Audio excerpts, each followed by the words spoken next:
Well, folks, the time has come. Reverend Jeff has to step outside the world of Bigfoot and bring you a first-in-a-lifetime movie review. Pay no attention to the man behind the curtain.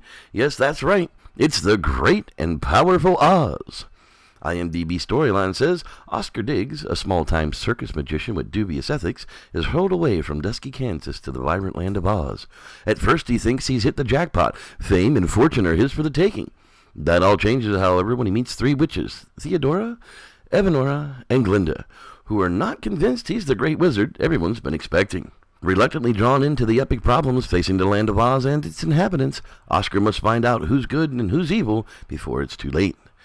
Putting his magical arts to use through illusion, ingenuity, and even a bit of wizardry, Oscar transforms himself not only into the great and powerful Wizard of Oz, but into a better man as well. Written by Walt Disney Studios Motion Pictures. Since I was a child, I've been in love with the Wizard of Oz. Who wasn't? The epic tale of Dorothy and her escapades with the lion, the scarecrow, and the Tin Man are just burned into happy memories in my mind. There are many ways that this fantasy could be improved upon, and I must say that the Oz, the Great and Powerful, has done just that. The epic tale of Oz is once again unleashed in a visual 3D experience brought to us by Disney Studios in all of its technical glory. Hang on tight, folks. It's about to become an interesting ride. I just returned from watching the Oz, the Great and Powerful, and what can I say? It's total awesomeness. From the very moment the film opens, you get a fully respectful homage to the original film.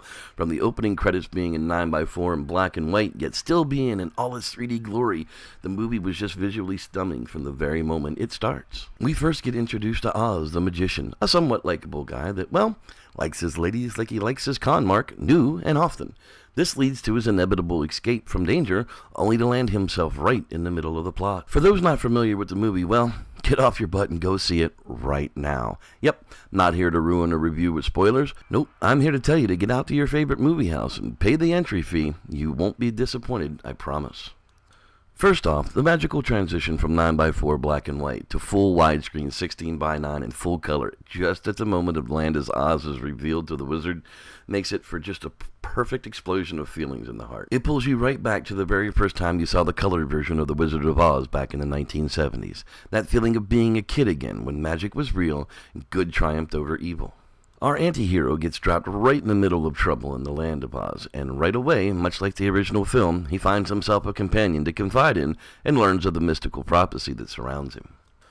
This was exactly the movie I was hoping it would be. Stunning visual scenes, amazing costume, fabulous casting, right down to the three hottest witches I've ever seen in a movie. Witches of Eastwick, eat your heart out. Oz knows he doesn't have the answer that the land needs, but he plays the part anyhow to his best to his own advantage. Before long, his companions grow to include the most darling little China doll that tugs at your heartstrings from the moment she enters the film. Along with Finley, the flying monkey, repaying his life debt to Oz, and depending on the moment, one of those steaming hot witches I mentioned earlier find themselves in all of the trouble they could ever ask for, or ever find their way out of. The plot thickens, as they say, throughout the entire movie, and not 1 second did I even consider leaving my chair. For that matter, I didn't even consider blinking in hopes to not even miss one stunning moment of the movie. It could have gone on for 3 more hours as far as I was concerned, but it had to end at some point. The theater was silent, not a peep from anyone. That included the children that were there seated. Not a person moved from a seat, not a move was made to complain, not even for 1 second. I even sat through every last second of the credits until the lights came up and the music began to play to be sure that I didn't miss 1 second of a hidden scene or a future look at what might be planned next. So, Reverend Jeff, tell us how you really feel. If you miss this movie on the big screen, you will regret it until some theater brings it back for a special showing, and God only knows when that's going to be. Take a group, go by yourself, but do not make a mistake by making an excuse not to go see this film on the big screen. Thanks for checking out my movie review on Oz, the Great and Powerful. I'm Reverend Jeff, and may the Squatch be with you.